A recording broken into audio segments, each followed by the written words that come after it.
This is the GrowOrtho live stream. I am one of your hosts, Zach Dykes, joined by Melissa Gardner, HIP's very own practice advisor. Welcome to the live stream, Melissa. Thanks, Zach. I can't think of anywhere I'd rather be on a Friday afternoon. And we're going to have a great time. Let us know where you're watching from and that you're excited about today's stream, because we've got some awesome stuff planned for you today, because we're going to be talking about treatment coordinators. We're going to be talking about how to develop someone in that role, how to make them just absolute rock stars, and I'm looking forward to it. So, Melissa, before we get jumped into the meat and potatoes, if you will, tell everybody a little bit about yourself and your experience within the orthodontic industry. I've actually had the absolute honor and joy to be in dental and orthodontics for over 20 years. Now, don't let that age me, but over 20 years now. I actually was working as a treatment coordinator in a practice here in Amarillo, Texas, whenever we partnered and joined with HIP. And I mean, obviously it was amazing, because here I am 3 years later, still just, rocking it with HIP, helping grow practices and just continuing to empower what they did for me in that same space. So I'm super passionate about, the orthodontics field and what we're able to do for patients and the way we're able to impact their lives, and that, what we're able to do here at HIP to impact the practices so they can. You've been in the trenches. It's not just theory or what ifs or, well, maybe this will help. You've actually been there. You've seen the transformative value of what we're doing here at HIP in a practice. And that's exciting, because so many other places, you listen to gurus all over the internet and they've never done it themselves. So here at HIP, we've got people that have actually done it, and that's super exciting, because today like I said, we're going to be talking about treatment coordinators. Go ahead, hit that like button, hit the subscribe button, share this with a treatment coordinator that that could benefit from this, even if they've been in that role for a bajillion years. We can always get better. There's always something someone can give to you. Melissa, what is the importance of a treatment coordinator in an orthodontic practice, and what does their role entail for anybody that doesn't know? Well, every part of the practice is integral. Your TC is really the heart of the practice, right? This is the person that is outside of that initial phone call, is the first face that they sit down and have a true conversation with. They're the one that you can express your concerns, your fears, your excitements, what's really, driving you into that space. And they're the one that's going to be able to transition and lead them into all of the other parts of the practice, get them in the clinic, get their braces on. So they're so integral to everything that you do. But the real part of our job is we get to sell smiles. And I can't think of a better job than selling smiles. That's such a huge thing, because the smile changes all parts of life. If you've ever dealt with any problems with your teeth or whatever, crooked, anything, people bully people, all of these kind of things, or you just want to feel more self-confident, being able to get a better smile is huge. And being the person that helps them on that journey is so awesome. It's so true. So, just a little fun backstory for me. The reason I ended up in dental and ortho is, I had some jacked up teeth, Zach, and, my parents just didn't, they kept them clean, but I didn't get braces. I didn't get to have that opportunity. So I made it my career. One, for the free braces and, change other people's lives, but it was an impactful thing for me to be able to be confident and smile. And when we really think about it, this is something that they are going to have for the rest of their life. This is what the smile that we're going to wear on their wedding day, the first one that their children's going to see, the grandparents. It's something that's literally with them for the rest of their lives. And so being able to have the passion and the purpose and the reason for why you do what you do is really what's going to make that game changer on being a rock star TC. You have to love what you do, and you have to really want to serve and bring that to those people. I think that encapsulates passion. So what does passion, like in this role, how does it play a part of being a coordinator, and how can that actually impact like everyday interactions that a TC could have? Well, let's be real. Passion, mood, energy, whatever word you want to use is contagious. So whatever aspect you're approaching any situation in, everyone around you is going to feel that before you ever speak the first word to them. And so if you're truly passionate about people changing their lives with smiles, and the practice that you work for, and the doctor that is putting these braces on the teeth, and the team that's collaborating around them, that patient is going to feel that from your very first interaction. And with that, it's going to build immediate trust and confidence in they're in the right place. This is where they want to be.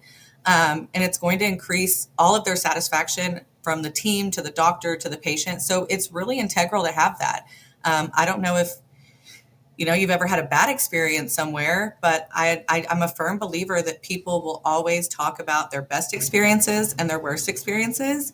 The middle ones get left out. And so I guess it really just depends on how you want people talking about you and how many patients you want driving in, because that TC brought that passion, immediately built that connection, and helped them to achieve what they were there to do. Do you have any like stories that you've, like experienced this on your end of things since you were a treatment coordinator? I think sometimes as TCs, we are very busy, hopefully, right? We are very busy.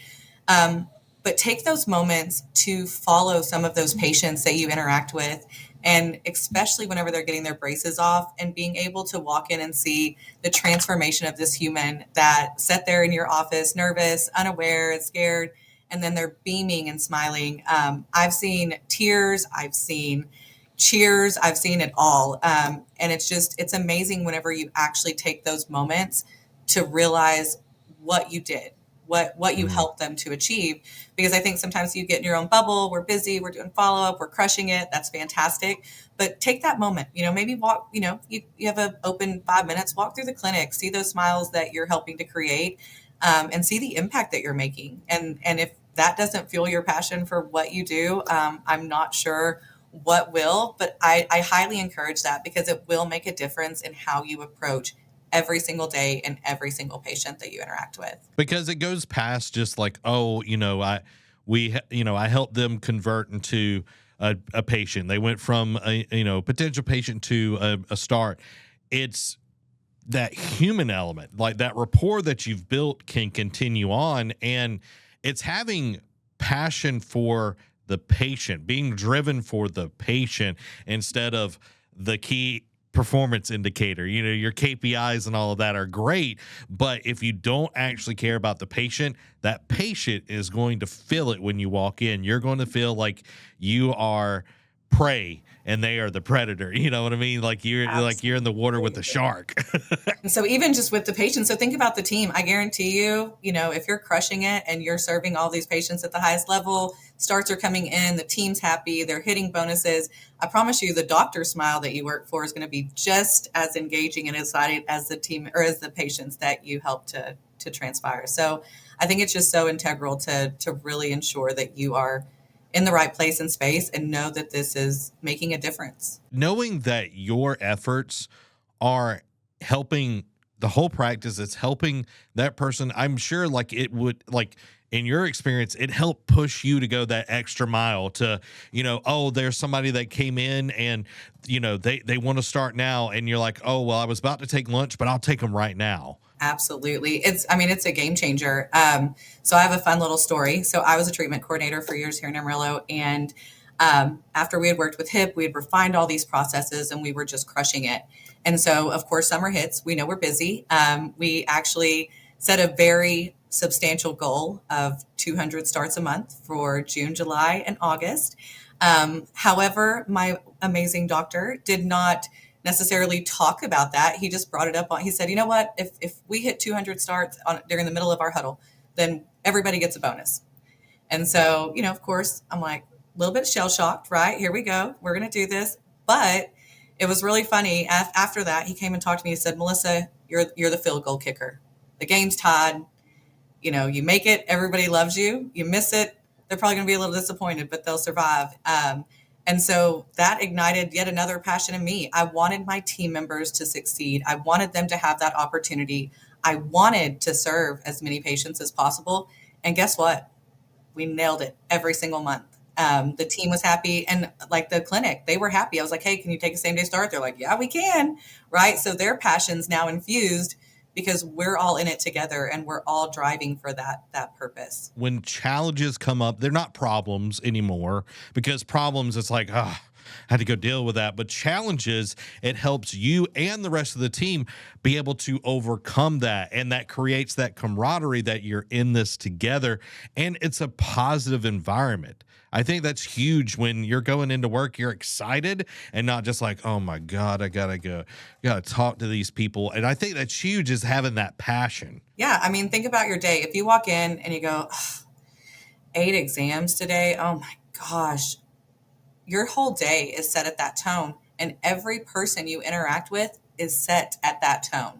And so you're impacting them in such a negative stance. You may be taking away a really great moment for them. They may have been looking forward to getting braces their whole life, and your mood offset that. But if you walk in and you go, man, only 8 patients today, I want to serve 10, like everyone's getting braces and you're just shelling it out, that is going to drive everyone around you, whether it's a patient, your doctor, your team members, your front desk who's answering these calls, your clinic staff who's putting them on. It's just a game changer for how you build a dynamic team in order to really succeed in that. Now that everybody has an understanding of the passion that it takes to actually be a rock star in this TC role, what is the foundation that needs to be in place? Because if you're trying to build a house, you don't start with the roof, you don't start with the walls, you start with the foundation. So what does that foundation look like to be a successful TC?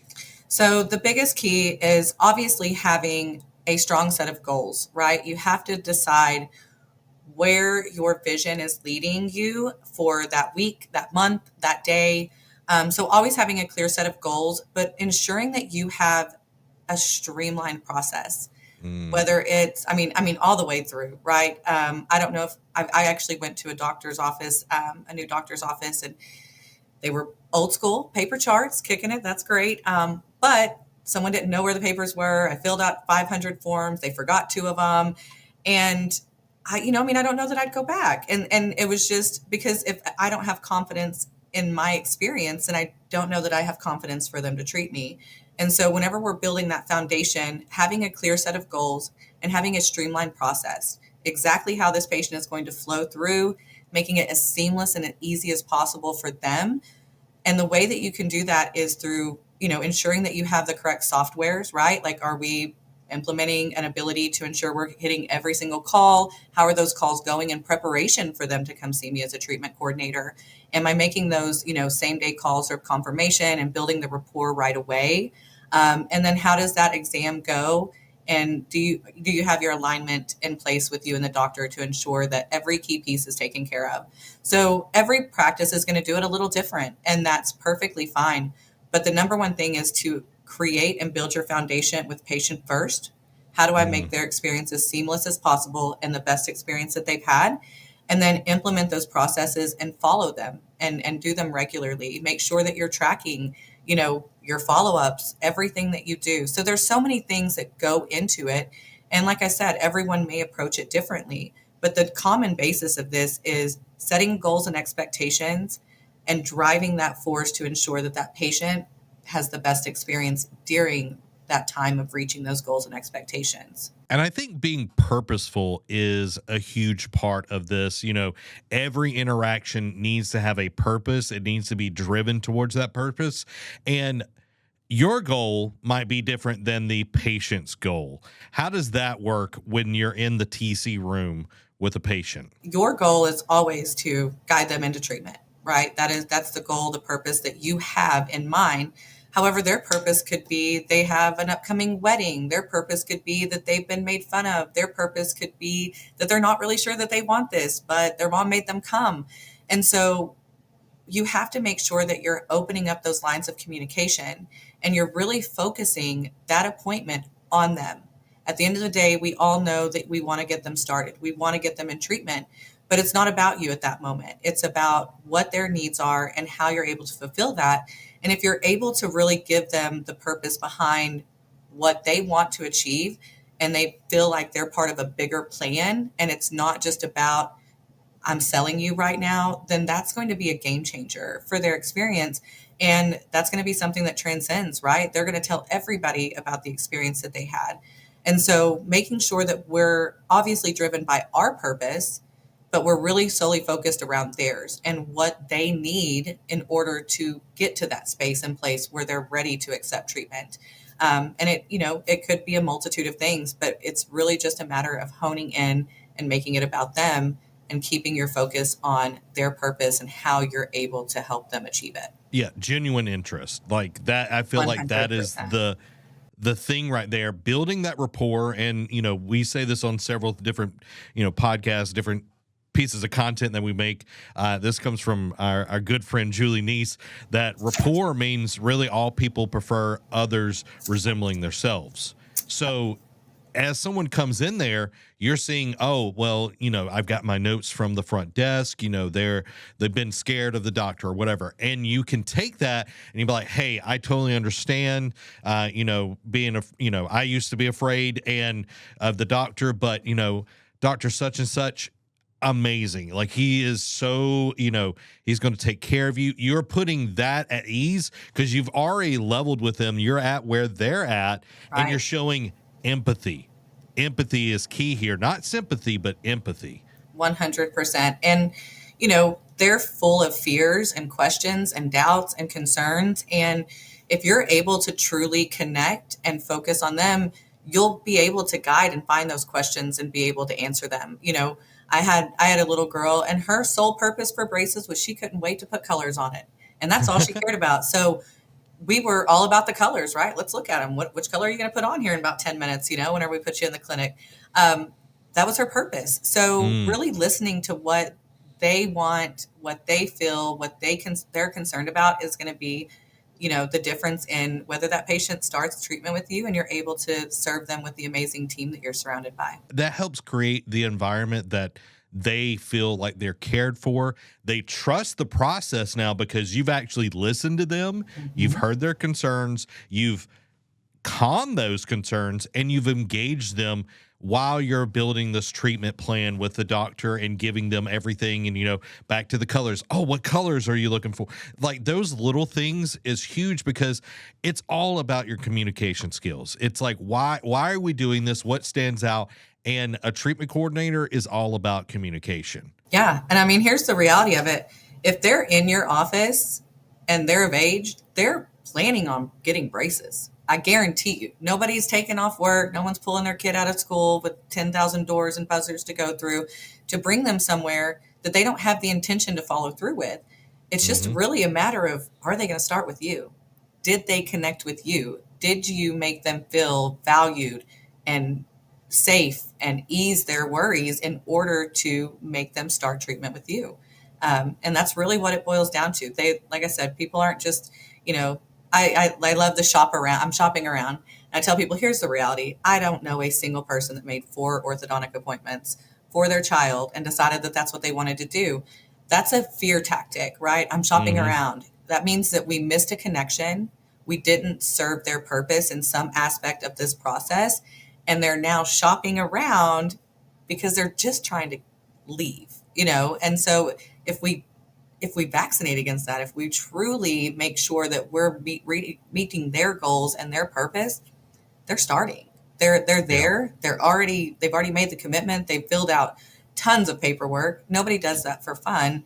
And so I think if we just have that understanding that we may have our own goals, but if we serve theirs, they're gonna start with you every time. Yeah, and to that point where they might throw this is an issue or an objection or whatever, you need to see what happened 3 steps ago where that pacing has been broke off, like that connection that you built at the beginning. There's something wrong there, so you need to slow down, get off of your point. Oh yeah, we our plans are this or that, and they're at the can I even afford this or whatever it might be. You need to backtrack and get with them because you're the guide.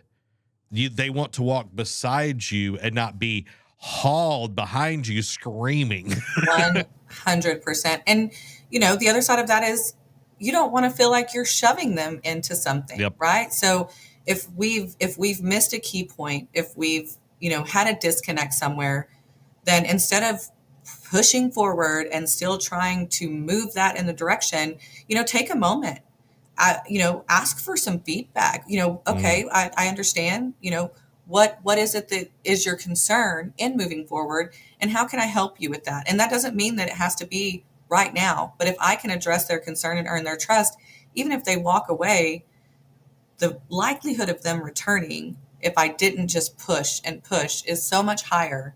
And so we have to make sure that, like I said, those processes, they have to be on point from that initial call, how we're speaking to them, what we're asking them, what we're telling them.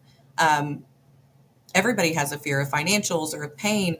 And so having everyone teed up to be able to answer those and be able to ease those fears and things before they even step foot in the door just makes it that much more connective for the TC to already have a vision on how to help guide them into the right choice and decision for them. Yeah, it's being proactive. Like, no one likes to be on the back end of something, on the back of the ball. They like to be proactive. They like to make sure that things are happening. And you brought up vaccinating. How can you help vaccinate against some common complaints, or not necessarily complaints, but common, like, oh, well, I got to talk to my husband, or I got to talk to my wife, or whatever it is. Like, how can you, as the treatment coordinator, as soon as someone steps in, you can start vaccinating against those potential holdups? Right.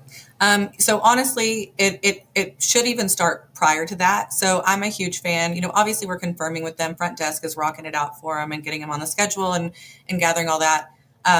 Making it an initial call the day before and introducing yourself, letting them know what to expect before they walk in the door.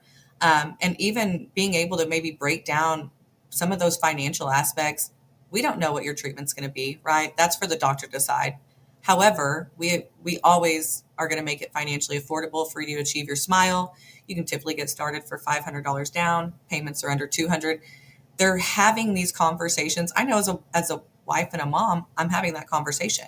I'm going to say, hey, you know what? Kagan's got an appointment tomorrow. They told me that we could get started for $500 and payments are going to be under $200. If everything feels right, makes sense, and they have availability, we're doing it tomorrow so I don't have to pull them out of school. So if we can vaccinate before they ever walk in the door, then now we just get to enjoy our time with them, right? Because we've already eased the majority of their fears. And then there's still going to be some that kind of come up and happen. But if you're prepared for every aspect, if you love what you do and you know the ins and outs of what they're going to have concerns about, because we're going to hear the same ones. Everyone's going to hear the same ones. We're seeing some other practices. I need to talk to my husband. But if we're vaccinating prior, those dissipate. And hey, even if they do, I have no problem stepping out of the room. You can call your husband, no problem. I'll give you a moment and I'll come right back and we can chat about it again. So just making sure that, once again, we're back in those processes. We are taking them every step of the way, providing the utmost care, the utmost honesty, right? Just being clear and concise with them. It's going to build a trust that makes it so much easier whenever you have them in that treatment coordinating room to lead them into treatment. Yeah, trustworthiness. 100%. That is huge for this role. And I think also a can-do attitude where you are ready to just crush it, go to bat for your practice and the patient, that you are willing to just help them out, because most healthcare environments suck. Let's just be honest. They do. Everyone's miserable. Everyone, so orthodontists shouldn't be that way. So my son is 16. He's done with braces. I have never seen him be excited about a doctor's appointment, but he knew every single day whenever is it my ortho appointment? Do I get to go into the orthodontist? He loved it. It was an amazing experience. Not only is he becoming more handsome and getting a great smile, he is enjoying every moment of it. And so that's just a huge factor. I mean, you need to come in with like an Oprah mindset every day. Like, you get braces, you get braces, you get braces. Like, that should be your mantra every morning. Like, everybody's getting braces, and it just changes the way that you do your job and the experience that everyone has around you. It's a customer care centric approach where you're respecting everybody. There's kindness, there's understanding. And I love the Oprah centric mentality. That is like the best way to put it, because did you ever see anyone sad at Oprah's?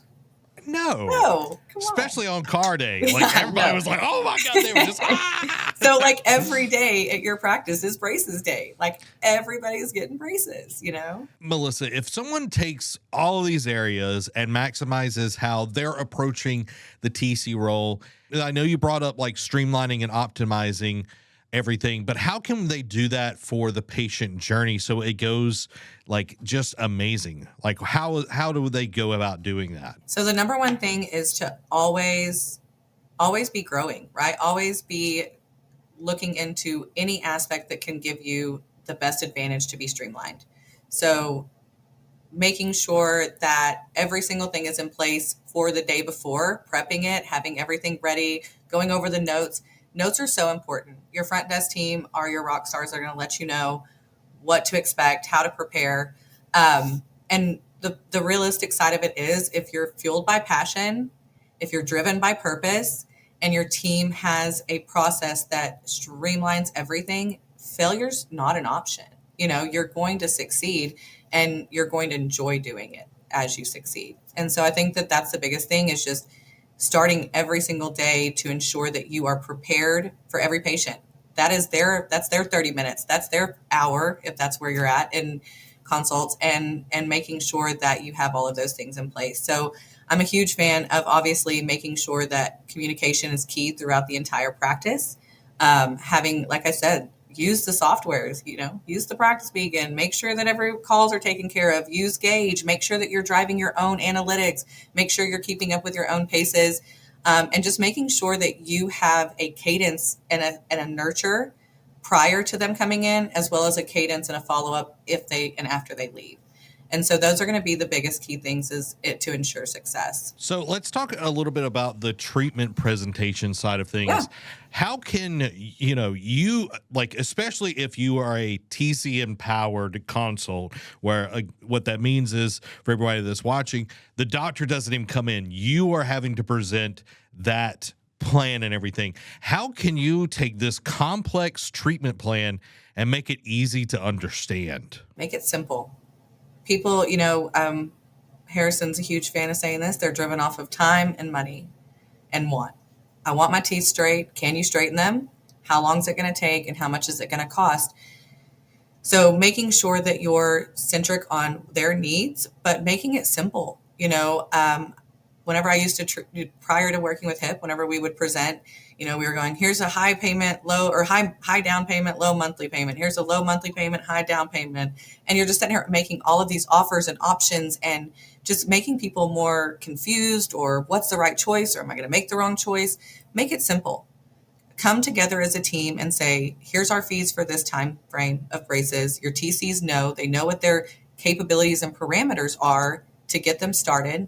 And set those standards. We can go as low as $500 down. Payments are always under $200, and present that. That is the best option. I know we always do pay in fulls and things like that, but the reality of it is people know that money is power, and they're going to ask. If they have the money to pay in full, they're going to say, hey, do you have a pay in full discount? Instead of presenting all these different options, go straight for the easiest, most seamless way to present that in order for them to make the easiest decision to move forward. And that's really going to be the number one key whenever you're in there and you're in the midst of talking about their financials and all of those things, is make it easy and to go from there. And then if you have pushback or leeway, you can start to assess what their concerns are with that treatment plan and use your guided parameters in order to move that forward. Again, having the call the day before, which I think is a great way to,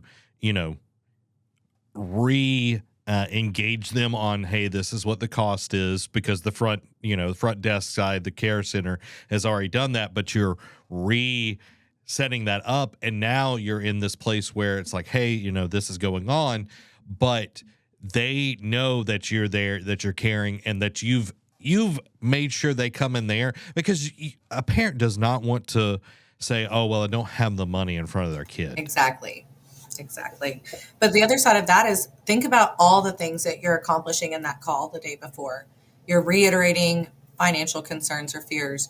You're also giving them an additional connection to your practice. So they've already talked to the bubbly Kirsty up front, and now they're hearing from the person they're going to see. And you're letting them know that they're valued and you care about them. you're making them at ease and building a trust already. So, and also, you know what, if they're not going to show up, you're probably going to find out then, because they're not going to talk to you, or they're going to cancel. Or so, I mean, imagine what you can accomplish in that one quick phone call to make that introduction, set some standards and expectations, and ease their fears and concerns. Let's say they've already started, they're in treatment and everything. How does follow-up care come into this? I know you've had experience on the TC side and also hip. So how does that look for you? So if they've started, then obviously at this point, they're really going to be, in the clinic around that team. However, making sure those small touch points whenever patients come in and you're available, remembering them and being able to interact with them. If they've come in and they haven't started, you really want to make sure that you're still building a great trust and serving them at that purpose. So I know that, some people may find it aggressive to have multiple follow-ups, but I, as a mom, I'm busy, my kid, my work, my life.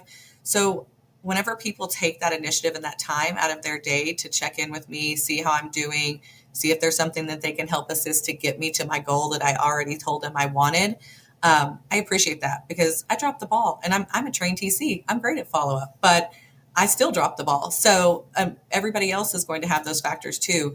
So making sure you're approaching it from the right perspective. If you care, then you should care enough to stay in contact, to push through, and to follow up.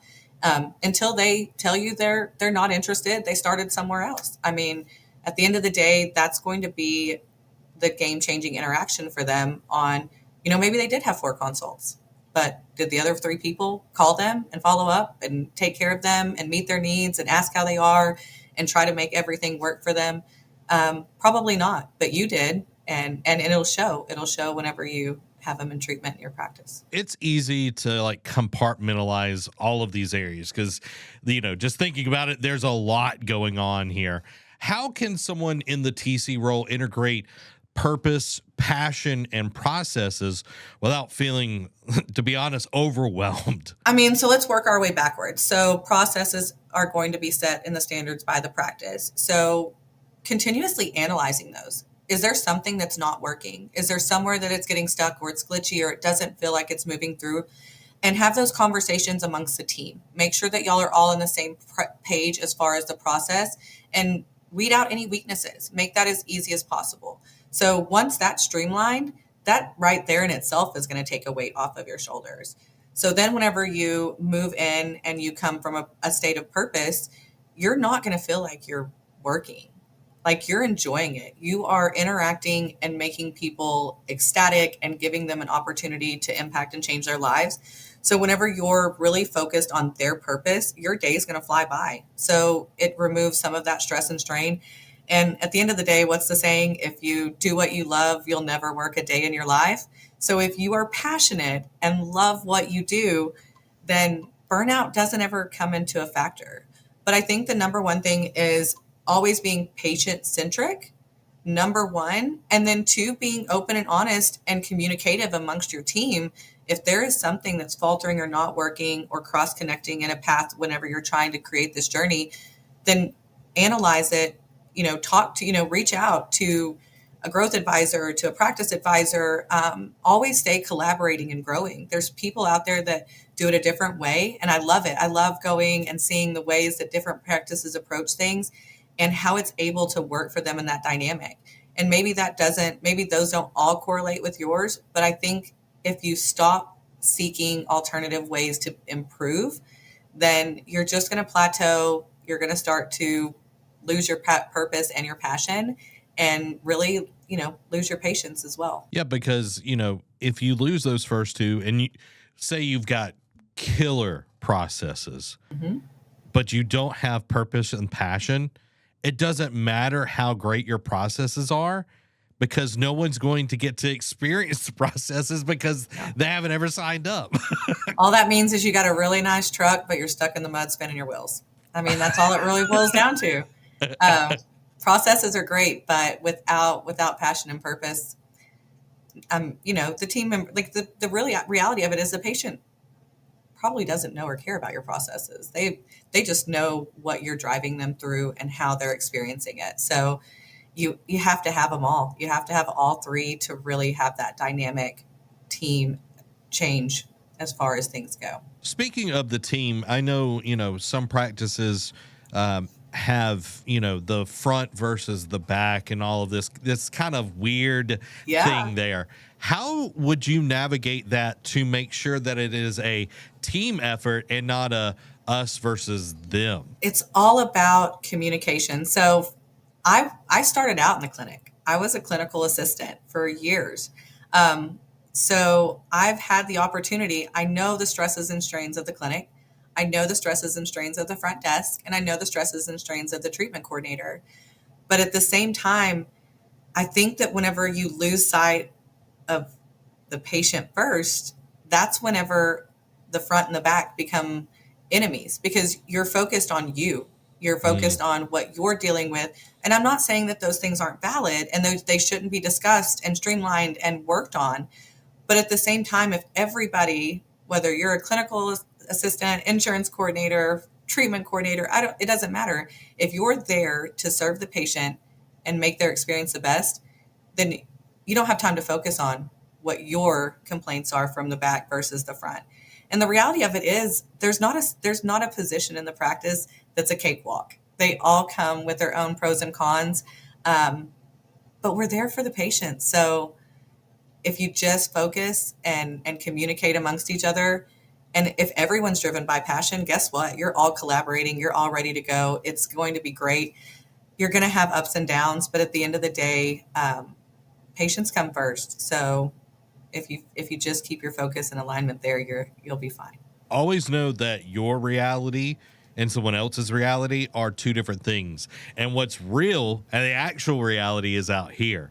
Yeah. So you have to constantly be thinking, oh, is this actually what's happening? Or is this my perceived reality? And, it's so easy to get in your head and to concoct all of these things. It's like, oh, well, Joan hates me because, that one time I accidentally drank her Coke out of the fridge or whatever. And No, Joan, don't do that, Zach. Do not drink somebody else's Coke. don't do that, one. But two, it's like, if you apologize and move on, like Joan's a grown up, you know what I mean? Like buy her Coke, replace it and move on.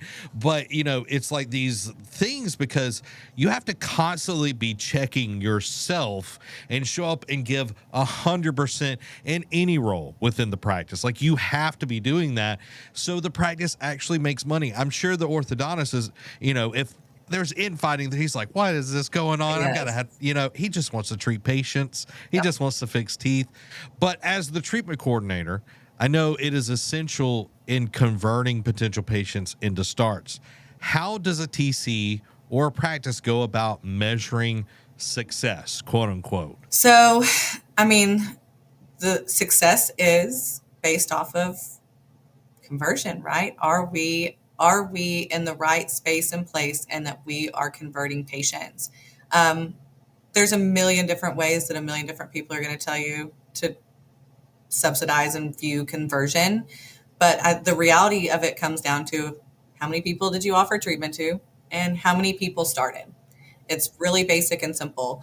And so keeping an eye on those numbers are essential. But the other metrics outside of that are your observation. Are you maintaining your OBS appointments? Are you keeping your savings account healthy? Are you keeping them coming in so that you have potential in the future? Are you following up with those that maybe weren't ready to start?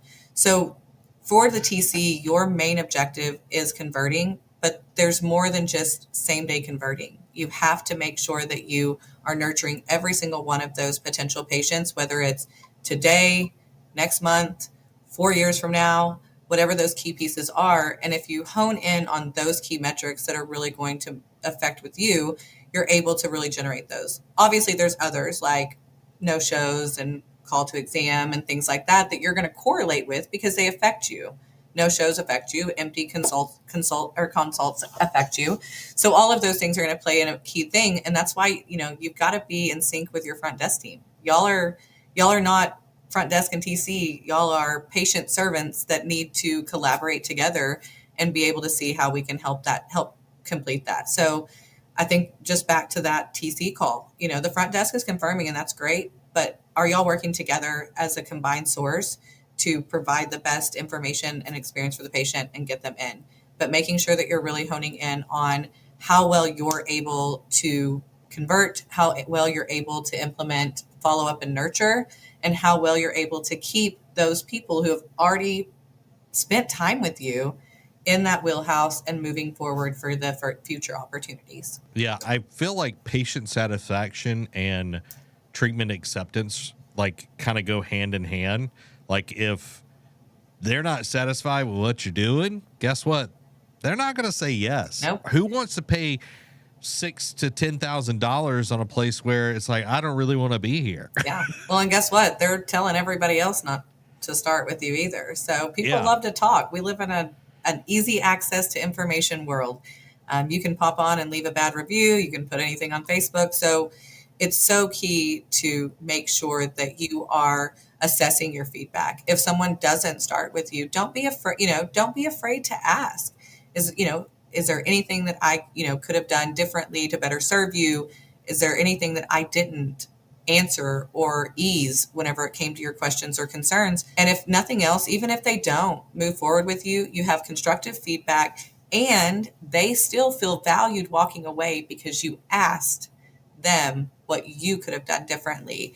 You didn't make them feel like they didn't, do something that you were expecting them to do. A lot of times, like if you've ever, you've might have had a difficult patient or, you had to really work, like something went wrong and you really had to work like extra hard, normal person, it was pretty easy to get them signed, they're happy. But the people that you have to work really hard to get back on their good side and then impress them, you've had to work like triple the amount for that. Absolutely. And that person is going to sing your praises way more than someone that just like, yeah, I had a good time. I think about Dr. Carter, you can check out his whole story, like where there was a falling out and it wasn't great, but now he's come back and he's singing the praises of hip and everything. But there was a time and place where there had to be a lot of work on both ends to make that relationship. And I think that's important to see here is, hey, you might have to really go to bat to make something happen, but that's going to be so big because that feedback loop is going to tell you a lot about what's going on in your practice. Right. And I think that self-awareness is huge. So I was a middle child. So everything was always, tragic for me. And my grandma would always ask me, Melissa, did it happen to you or because of you? And so I think that's a really big thing, whether it's the back versus the front or a patient that's unhappy. Is this happening to you without any interaction or any cause on your own behalf, or is it happening because of you?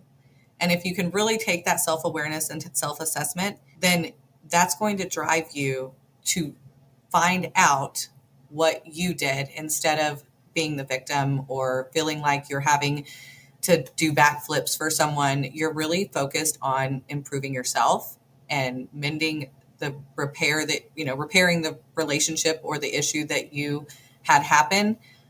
So self-awareness, self-assessment's so huge. It's easy to be the victim.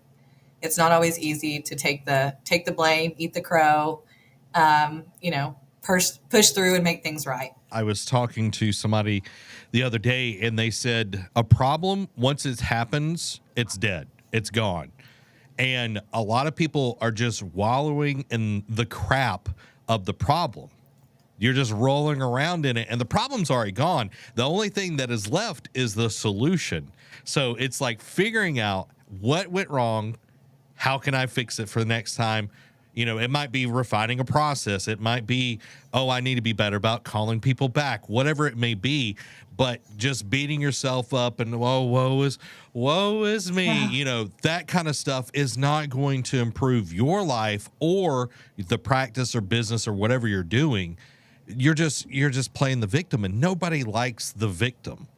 Nope. Nobody likes the victim, Nobody likes to be the victim until they start getting sympathy, and sympathy is a drug.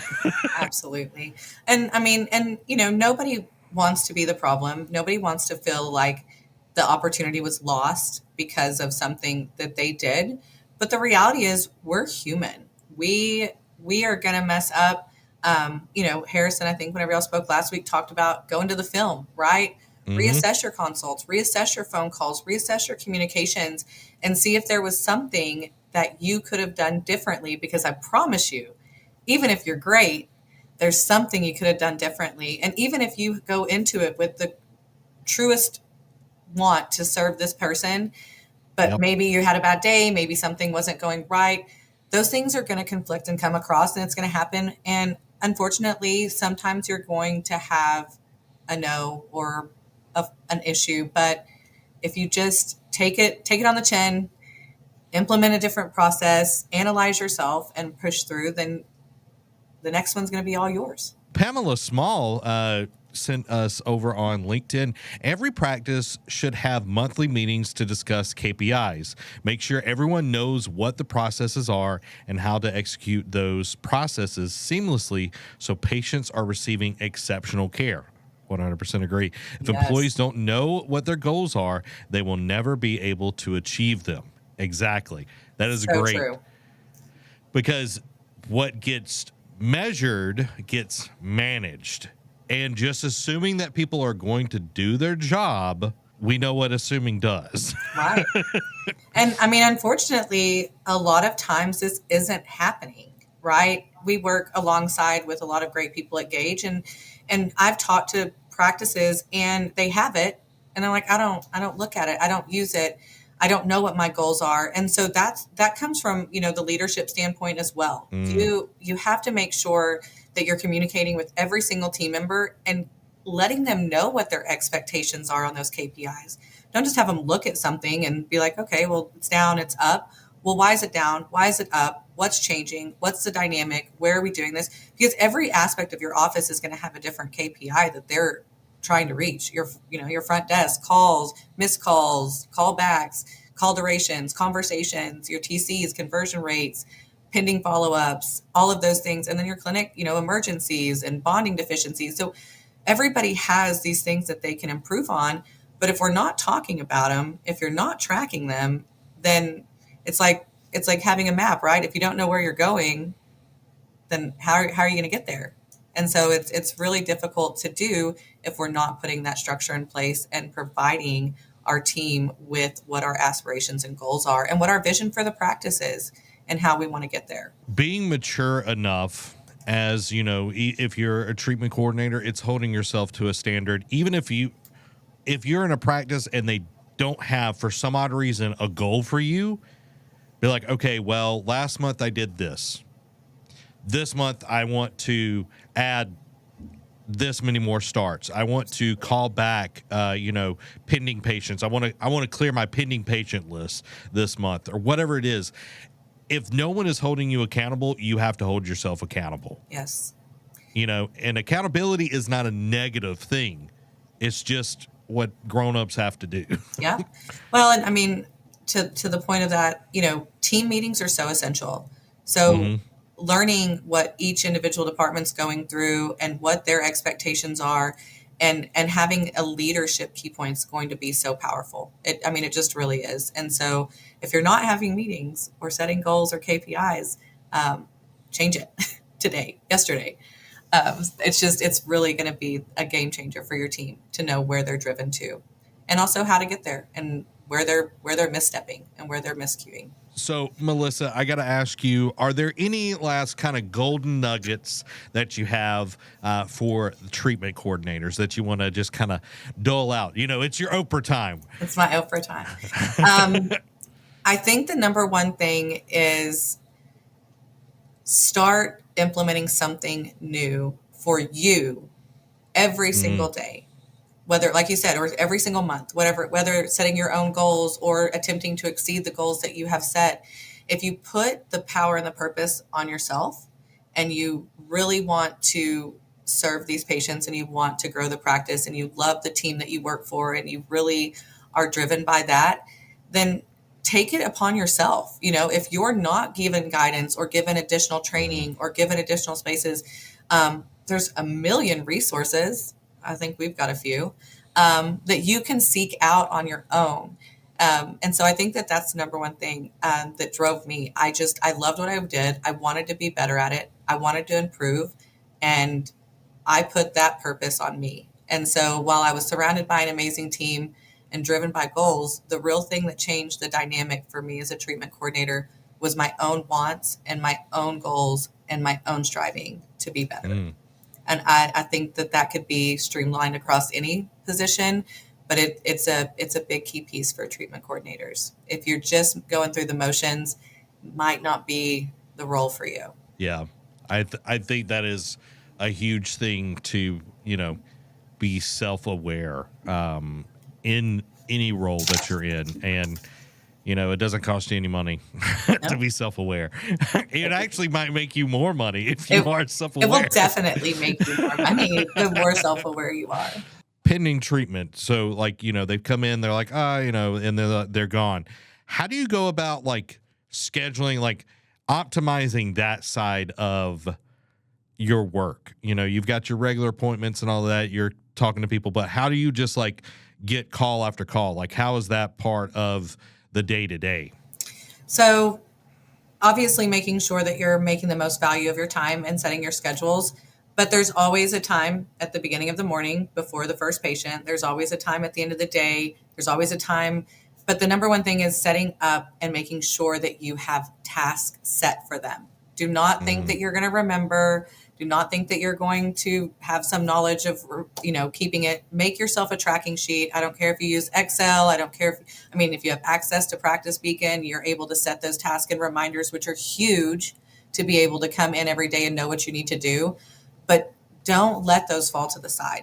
I know that we're busy. I know that there's always something to do in every moment of the day, but making sure to set aside time, even if you're scheduling a set aside time and breaking it up throughout the afternoon or the morning to give yourself 10 or 15 minutes to make those quick calls, those quick texts. It's a game changer for you, but you have to put it into your process. I don't, come in 10 minutes early, leave 10 minutes late, or schedule it throughout your day to make sure that you're doing those, because they have to be done and they're going to be so important and so game changing for you. But PracticeBeacon has great task reminders too. Not to toot her on the horn or anything, but it's how I keep up with all of you. Well, that is our stream today. Make sure to like and subscribe to our weekly podcast, the GrowOrtho podcast, to hear more content that can help you grow your practice or develop in your role. And Mark Twain said it best: the secret of getting ahead is getting started. So go out there and get started making the changes you want to see in your practice now. This has been Zach and Melissa. You've been listening to the GrowOrtho podcast.